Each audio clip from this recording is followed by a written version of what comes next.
జై శ్రీ గణేష అందరికి. సో ఇంకా మన వినాయక చవితికి 35 డేస్ టైం అయితే ఉంది. సో మనమైతే ఇక్కడ రైట్ సైడ్ లో జగన్నాథ్ స్వామి చూస్తున్నాం కదా. సో అక్కడ 1 విగ్రహమే వస్తుంది అనుకున్నాను నేను, కానీ ఇట్లా 3 విగ్రహాలు అయితే వస్తున్నాయి అన్నమాట.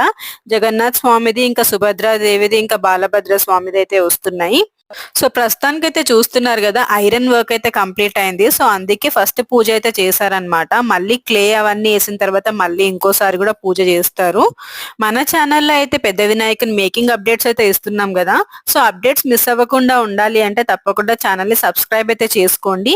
అండ్ చూస్తున్నారు కదా, ఇది అంతా గ్రాస్ కి అయితే ఆ క్లే వర్క్ అయితే జరుగుతుంది. ఇట్లా ప్యాచెస్ లాగా చేసి అయితే పెడతారు. సో డే అండ్ నైట్ కంటిన్యూగా వర్క్ అయితే నడుస్తూనే ఉంది. అండ్ రైట్ సైడ్ మండపంలో వచ్చే విగ్రహం అయితే వాసవి కన్యకా పరమేశ్వరి దేవిది కూడా చేస్తూ ఉన్నారు.